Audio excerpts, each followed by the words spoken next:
Hi weavers, welcome to our channel just imagine novels. ఈరోజు మన కథ వద్దన్నా వదిలేస్తానా ఎపిసోడ్ 58. రుద్ర మాటలు విన్న శివానికి ఆనందంతో ఒక పక్క కన్నీళ్ళు వస్తుంటే వాటిని తుడుచుకుంటూ, ఇప్పుడు మావయ్యకి ప్రాబ్లం లేదు కదా, నిజంగా ఆయన హెల్త్ బాగుంది కదా రుద్ర అని టెన్షన్గా అడుగుతున్న ఆమెని దగ్గరకు తీసుకుని, నిజంగా నాన్నకి ఏ ప్రాబ్లం లేదే, ఆయన బాగున్నారు, ఏం కాలేదు అని అనునయంగా చెప్పాడు రుద్ర.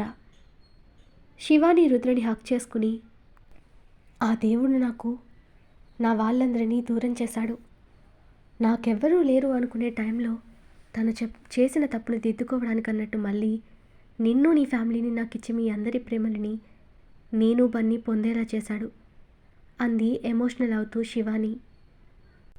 రుద్ర తన కన్నీళ్లు తుడిచి, ఇక మీద నీకు ఎవ్వరూ లేరనుకో, నేనుండగా నువ్వు ఒంటరివి కాదు, నీకందరికంటే పెద్ద బంధం వీడు అంటూ బన్నీని వాళ్ళ మధ్యలోకి తెచ్చి వాడిని ముద్దు పెట్టిన రుద్ర, వీడే మనల్ని కనిపిన వారధి, నీ లైఫ్లో సంతోషాలను నింపి ఎప్పటికీ నువ్వు బాధపడకుండా చూసుకోవడానికి నేనున్నాను అని ప్రేమగా చెప్తూ కొడుకు భార్యని కలిపి హగ్ చేసుకున్నాడు రుద్ర. ప్రదీప్ చిన్నగా దగ్గి సిగ్నల్ ఇచ్చాడు తాను వచ్చినట్టు తెలియడానికి. వెంటనే శివాని రుద్రకి దూరం జరిగి నిలబడింది. రుద్ర, మనం పోర్ట్కి వచ్చేసాం అన్నాడు ప్రదీప్. ఓకే పదండి అంటూ రుద్ర బన్నీని ఎత్తుకుని శివానీని తీసుకుని బోట్ దిగగానే అప్పటికే తమ కోసం కార్స్ రెడీగా ఉన్నాయి. రుద్ర నేరుగా పోలీస్ స్టేషన్కి చేరుకున్నాడు. అప్పటికే ప్రదీప్ ఫోన్ చేసి విషయం చెప్పడంతో కమిషనర్ స్వయంగా అక్కడికి వచ్చాడు. కౌశల్కి మెడికల్ ట్రీట్మెంట్ చేయించారు షిప్లోనే. అతని దగ్గర పనిచేస్తున్న వాళ్ళని అక్కడే పోలీసులకు అప్పగించిన రుద్ర ఆ సీక్రెట్ ఐలాండ్ గురించి కూడా కమిషనర్కి చెప్పాడు. వాసుతో కలిసి కౌశల్ చేసిన దారుణాలు, దినేష్కి యాక్సిడెంట్ చేయడం, అలాగే ఇప్పుడు శివానీని కిడ్నాప్ చేసింది కూడా చెప్పి కేసు ఫైల్ చేయించి శివానీతో స్టేట్మెంట్ కూడా ఇప్పించాడు రుద్ర. కౌశల్ని అప్పటికప్పుడు రిమాండ్కి పంపారు కమిషనర్. రుద్రగారు, ఈ కేసు కోర్టులో సబ్మిట్ చేశాక మీరు మరోసారి రావాల్సి ఉంటుంది. శివాని గారు బాధితురాలు, అలాగే ప్రత్యక్ష సాక్షి కాబట్టి ఆమెని కూడా కోర్టుకు తీసుకురావాల్సి ఉంటుంది సాక్ష్యం చెప్పించడానికి అని చెప్పారు కమిషనర్. ఏ రోజో ముందుగా మాకు ఇన్ఫామ్ చేయండి, తప్పకుండా నా భార్యతో కోర్టుకొచ్చి వాడికి శిక్ష పడేలా చేస్తాను అని చెప్పిన రుద్ర ఆయనకి షేక్ హ్యాండ్ ఇచ్చాక అక్కడి నుండి అందరినీ తీసుకుని కార్లో తన గెస్ట్ హౌస్కి వెళ్ళాడు రుద్ర. అప్పటికే ఆఫ్టర్నూన్ అయింది. రుద్ర ముందే చెప్పడంతో అందరి కోసం లంచ్ ప్రిపేర్ చేసి ఉంచింది వరాలు. బన్నీ క్షణం కూడా శివాని చంక దిగడం లేదు. గెస్ట్ హౌస్కి వచ్చాక కూడా వాడు భయపడడం ఆపలేదు. శివాని కూడా కొడుకునెత్తుకుని ఒక్క స్నానం చేసినప్పుడు తప్ప అలా ఎత్తుకునే ఉంది. అప్పుడు కూడా రుద్ర అదే రూమ్లో వాడిని తన ఒడిలో కూర్చోబెట్టుకుని కబుర్లు చెప్తూ ఉంటే కూర్చున్నాడు. కానీ బన్నీ మాటికి వాష్రూమ్ డోర్ వైపే చూస్తూ ఉన్నాడు, శివాని ఎప్పుడు బయటకు వస్తుందా అన్నట్టు. వాడి మనసులో భయం పోవడం లేదు. మళ్ళీ తన అమ్మ తనకు ఎక్కడ దూరం అవుతుందో అని బన్నీ భయం. వాడి భయం అర్థం చేసుకున్న రుద్ర కూడా వాడినేమీ అనలేదు.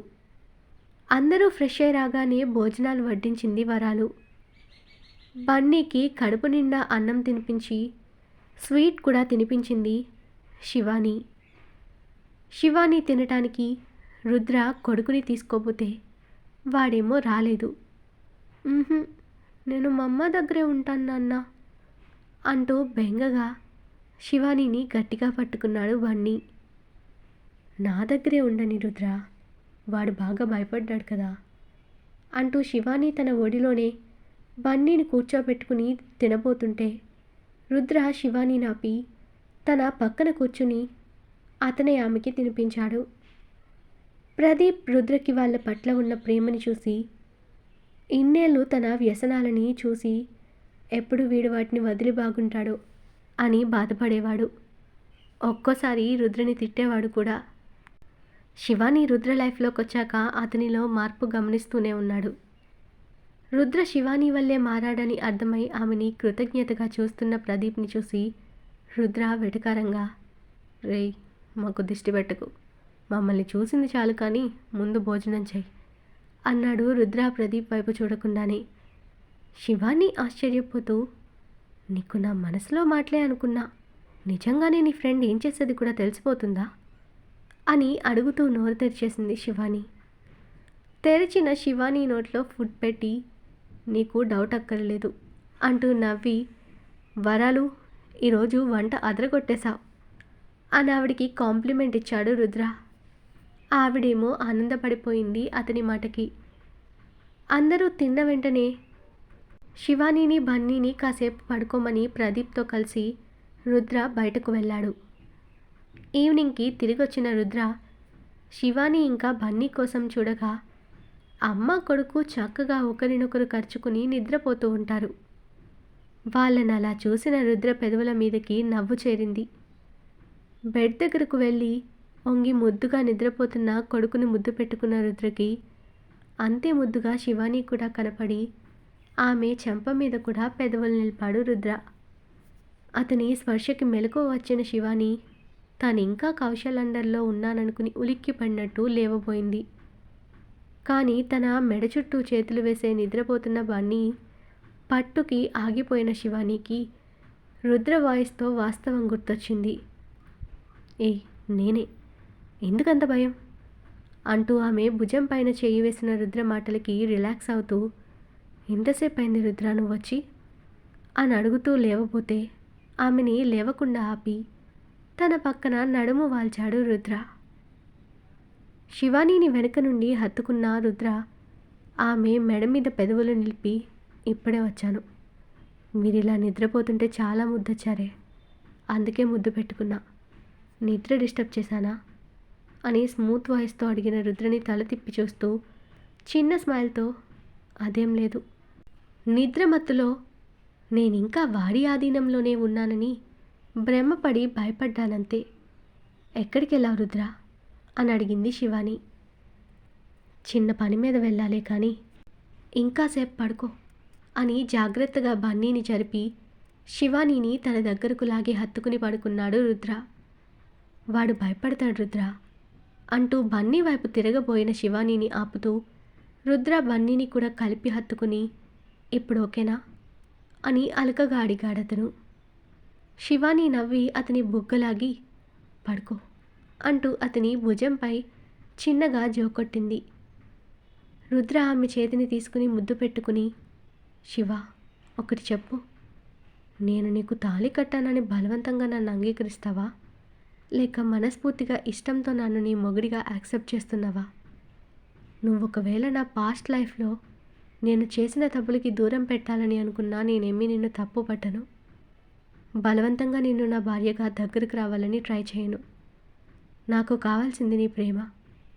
ఇప్పుడు చెప్పు, నీ మనసులో నాపై ఉన్న ఫీలింగ్ ఏంటి అని సూటిగా అడిగాడు రుద్ర. శివాని కాసేపు రుద్రనే చూస్తూ, దానికంటే ముందే నాకు ఒక విషయం చెప్పు అంది. ఏంటి అన్నట్టు చూశాడు రుద్ర. నేను ఐలాండ్లో ఆ కౌశల్తో 3 రోజులు ఒంటరిగా ఉన్నాను కదా, నన్ను వాడు ఏదైనా చేసుంటాడని డౌట్ లేదా?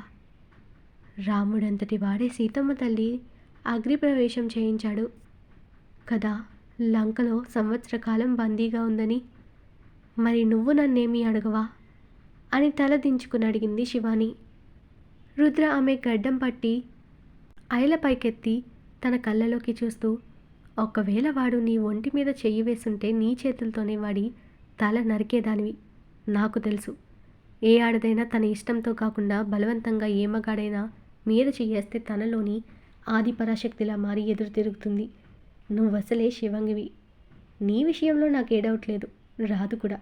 ఒకవేళ నిన్ను శక్తిహీనురాల్ని చేసేవాడు నీ మీద చెయ్యి చేసుకున్నా అది నీ ఒంటికైన గాయం అనుకుంటేనే కానీ నువ్వేదో కోల్పోయావని అనుకోను. ఆ గాయానికి నేను మందుగా మారి నిన్ను బాగు చేసుకుంటానే కానీ నీ చెయ్యొదలను. అలా అనుకుంటే నేను ఎంతోమంది అమ్మాయిలతో గడిపిన వాడిని. మరి నన్ను నువ్వు వదిలేయాలి కదా, వదిలేస్తావా అని నవ్వుతూ అడిగాడు రుద్ర. శివాని అతని మాటలకి ఎక్కడో మూలన ఉన్న అనుమానం తీరిపోగా రుద్రపై ఇష్టం 1000 రెట్లు పెరిగింది. తననే కన్నార్పక చూస్తున్న శివాని బుగ్గ మీద ముద్దు పెట్టిన రుద్ర ఏంటి అన్నట్టు కళ్ళెగరేశాడు. అతను చేసిన పనికి లోపల సిగ్గుపడుతూ పైకి చిరుకోపం చూపించింది శివాని. చిలిపిగా నవ్వుతున్న రుద్రని చూస్తూ ఏదో గుర్తొచ్చి, అవును, నేనిక్కడే ఉన్నానని కరెక్ట్గా నీకెలా తెలిసింది అని మరో డౌట్ అడిగింది ఆమె. నీ ఫోన్ నాకు దారి చూపించింది అని రుద్ర చెప్పగానే శివాని ఆశ్చర్యంగా, నా ఫోనా? అది నా దగ్గర లేదు కదా. ఆ కౌశల్ గాడు నన్ను కిడ్నాప్ చేసినప్పుడే నా ఫోన్ ఎక్కడో పడేయించాడని చెప్పాడు అని అయోమయంగా అడిగింది శివాని. నా దగ్గరే ఉంది. వాడి అతి తెలివి చూపించాడు కానీ నువ్వనుకునేలా వాడిదేమీ అమోఘమైన బ్రెయిన్ కాదులే. ఆ చుచ్చు సన్నాసిని తెలివైన వాడని నువ్వు అనుకోకు అని రుద్ర ఫేస్ అదోలా పెట్టి చెప్పగానే శివాని నవ్వుతూ, ఏంటి వాడిని పొగిడానని జలసీనా అని అడుగుతూ కళ్ళెగరేసిందామె. నీ కళ అర్థమైందా? అయినా వాడిని చూసి నేనెందుకు జలసీ ఫీల్ అవుతానే? వాడేమైనా గ్రేట్ పర్సనా? నా మామకి నీ మీదన్న నమ్మకం, మంచితనం, మా అత్తమ్మ అమాయకత్వంతో ఆ కౌశల్ గారిని నమ్మి మోసపోయారు కానీ వాడు పెద్ద పొడిచిందేమీ లేదు. సరిగ్గా ఫోకస్ చేస్తుంటే వాడేంటని చిన్నప్పుడే కనిపెట్టేదానివి. నీ అతి మంచితనం, ఓవర్ కాన్ఫిడెన్స్ కొంప ముంచింది. మీ అక్క అమాయకత్వం తెలిసిందే. ఇక నీ తమ్ముడు పసివాడు కాబట్టి వాడిని అందరూ గుడ్డిగా నమ్మేశారు. అంతే తప్ప వాడు మహా తెలివిగా ఏమీ చేయలేదు, నటించాడంతే. ఆ కౌశల్ నిన్ను కిడ్నాప్ చేసి తీసుకెళ్ళినప్పుడు కూడా నేను మహా మేధావిని, అంతా బాగానే ప్లాన్ చేశానని వాడు విర్రవీగాడు కానీ నిన్ను తీసుకెళ్ళినప్పుడు నీకు చేసిన లాస్ట్ కాల్ ఫోన్ నెంబర్నే వాడు ఇప్పటిదాకా యూజ్ చేశాడు. ఆ నెంబర్ని పట్టుకుని మన హ్యాకర్తో హ్యాక్ చేయిస్తే నిన్ను పెట్టిన ఐలాండ్లో లొకేషన్ చూపించింది. వాడు వాళ్ళ నాన్నతో మాట్లాడిన ఫోన్ కాల్తో నాకు ఎగ్జాక్ట్ లొకేషన్ దొరికేసింది. జస్ట్ 1 ఫోన్ కాల్ వాడిని పట్టించింది అని తాను ఎలా శివానీని కనిపెట్టాడో తాపిగా చెప్పాడు రుద్ర. తనని కౌశల్ విషయంలో రుద్ర తెప్పినప్పుడు మూతి మిడ్చిన శివాని ఆ తర్వాత రుద్ర తనని చేరుకున్న విషయం చెప్పగానే అతని తెలివికి మురిసిపోయింది. అతను ఇందాక తనని ఇష్టపడి భార్యగా ప్రేమని పంచుతావా లేక బలవంతంగా ఆ బంధాన్ని అంగీకరిస్తావా అని అడిగిన క్వశ్చన్కి ఆన్సర్గా రుద్రకి దగ్గరగా జరిగిన శివాని గట్టిగా హత్తుకుని అతని నుదుటిపైన పెదవులు నిలిపి కాసేపు అలాగే ఉండిపోయింది. ఆమె ప్రేమని మనసారా ఫీల్ అవుతూ తనంటే ఆమెకి ప్రేమ, ఇష్టం ఉన్నాయని అర్థమై ఆనందంతో రుద్ర మనసు గాలిలో తేలిపోయింది. రుద్ర ఆమె నడుము చుట్టూ చేతిని బిగించి తనని మరింతగా తనలోకి అదుముకుంటూ, థ్యాంక్ యూ రౌడీ, నీ ఇష్టాన్ని ఇంత తొందరగా చూపిస్తావనుకోలేదు అన్నాడు రుద్ర కళ్ళు మూసుకుని ఆమె సాంగత్యంలో అనుభూతి చెందుతూ. శివాని రుద్ర ఎద మీద తల ఆంచి అతని గుండె చప్పుడు వింటూ మౌనంగా ఉండిపోయింది. ఆమెకు కూడా అతని స్పర్శలో మనసుకి ఊరటనిచ్చే భరోసా దొరికింది. ఆ నైట్కి భార్య కొడుకుని తీసుకుని తన చాపర్లో హైదరాబాద్కి చేరుకున్నాడు రుద్ర. శివాని ప్రతాప్ గారికి చూడాలనడంతో ఎయిర్పోర్ట్ నుండి నేరుగా హాస్పిటల్కి తీసుకుని వెళ్ళాడు రుద్ర. అక్కడే ఉన్న స్నేహ శివానీని చూడగానే వదినా అంటూ లేచెల్లి హగ్ చేసుకుని ఏడుస్తూ, వదినా నువ్వు బాగానే ఉన్నావు కదా అని అడిగింది స్నేహ. నేను బాగున్నాను స్నేహ, మావయ్య ఎలా ఉన్నారు అంది శివాని. బాగున్నారు వదినా, ఇప్పుడు నిన్ను చూస్తే నాన్న చాలా సంతోషిస్తాడు అని స్నేహ అంటుండగా స్నేహ దగ్గరకు వచ్చిన రుద్ర చెల్లి తల నిమిరాడు. రుద్ర చేతిని చుట్టుకుంటూ, చాలా భయమేసిందన్నయ్య అనింది బెంగగా స్నేహ. వచ్చేసాం కదా, డోంట్ వరీ, పద నాన్నని చూద్దాం అంటూ శివానీతో పాటు అందరూ లోపలికి వెళ్ళారు. శివానీని చూడగానే ప్రతాప్ గారికి పోతున్న ఊపిరందినట్టయింది. ఆయన బెడ్ దగ్గర నిలబడి, మీకిప్పుడు ఎలా ఉంది మావయ్య అని అడుగుతున్న శివాని చేతులు పట్టుకుని, నన్ను క్షమిస్తావా తల్లి అని బాధగా అడిగారు ప్రతాప్ గారు.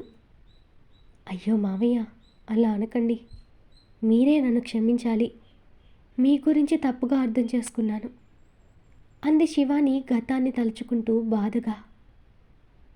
నాన్న ఇప్పుడు అవన్నీ ఎందుకు, మీరు త్వరగా కోలుకుని ఇంటికి రండి, మీ కోడల్ని తీసుకురావాలని చెప్పారు, తీసుకొచ్చాను కదా ఇక నేను చెప్పినట్టు మీరు వినండి అని చెప్పాడు రుద్ర. దానికి ఆయన నవ్వి, నేనెప్పుడైనా ఇంటికి రావడానికి రెడీగా ఉన్నాను రుద్ర అన్నారాయన. ఆ మాట మీరు కాదు, డాక్టర్లు చెప్పాలి నాన్న అని నవ్వుతూ అన్నాడు రుద్ర ప్రతాప్ గారితో. శివాని చంకదిగి బెడ్డెక్కిన బన్నీ ప్రతాప్ గారి పక్కన కూర్చుని, తాతయ్య నువ్వు త్వరగా ఇంటికి వచ్చేస్తే నువ్వు సన్ని అందరం కలిసి ఆడుకుందాం. నువ్వు నాకు బోలెడు స్టోరీస్ బాకీ ఉన్నావు అన్నాడు బన్నీ క్యూట్గా చూస్తూ. వచ్చేస్తాను బంగారం అంటూ వాడి చేతిని ముద్దు పెట్టుకుంటూ శివాని వైపు చూసిన ఆయన, నువ్వు కనపడలేదని బాబు చాలా డీలా పడిపోయాడు అని బన్నీ తల నిమురుతూ చెప్పారు ఆయన శివానికి. ఇక అయిపోయింది వదిలేనన్నా, నువ్వు ఇంకేమీ ఆలోచించకు అంటూ రుద్ర చెప్తుండగా డాక్టర్ లోపలికొచ్చారు. ఆయన ప్రతాప్ గారిని చెక్ చేసి, ఇప్పుడు మీ బీపీ కూడా నార్మల్గా ఉంది ప్రతాప్ గారు, మిమ్మల్ని ఐసీయూ నుండి జనరల్ రూమ్కి షిఫ్ట్ చేస్తాను. రేపు కూడా అబ్జర్వ్ చేశాక కండిషన్ ఓకే అనిపిస్తే రేపు ఈవినింగ్కి డిశ్చార్జ్ చేస్తాం. అప్పుడు మీరింటికి వెళ్ళిపోవచ్చు అన్నాడు డాక్టర్. ప్రతాప్ గారు అయిష్టంగా మొహం పెట్టి, నేను బాగానే ఉన్నాను కదా, ఈరోజే ఇంటికి పంపించేయండి డాక్టర్ అన్నారు. Okay doctor, thank you. ఆయన అలాగే అంటారు కానీ మీరు పట్టించుకోవద్దు, మేము రేపే తీసుకువెళ్తాం అని రుద్ర చెప్పాడు. దానికి కొడుకు వైపు గుర్రుగా చూశారు ప్రతాప్ గారు. డాక్టర్ నవ్వుకుంటూ వెళ్ళిపోయారు. మావయ్య మీకోసమే కదా, ఈ ఒక్కరోజుకి ఇక్కడే ఉండండి, రేపటి నుండి మన ఇంటిలోనే కదా ఉంటారు అని నచ్చజెప్పింది శివాని. అవును నాన్న, వదిన చెప్పినట్టు ఈ రోజుకే కదా అంది స్నేహ కూడా. అయిష్టంగానే ప్రతాప్ గారు సరేనని తల ఊపారు. రుద్ర నవ్వి, శివ మీరింటికి వెళ్ళండి, నేనిక్కడే నాన్నకి తోడుగా ఉంటాను అన్నాడు. రుద్ర, నువ్వు సరైన తిండి నిద్ర లేకుండా 2 రోజులుగా అలాగే తిరుగుతున్నావు, నీకు రెస్ట్ అవసరం లేదా? పైగా బన్నీ కూడా బాగా భయపడ్డాడు. ఈ రోజుకి నువ్వు బన్నీ శివానీతో ఉండు, వాళ్ళు నిన్ను చాలా మిస్ అయ్యారు. కావాలంటే అంకుల్కి తోడుగా ఇక్కడ నేనుంటాలే, స్నేహను కూడా మీతోనే తీసుకువెళ్ళండి అని ఫ్రెండ్ కోసం ఆలోచించి చెప్పాడు ప్రదీప్.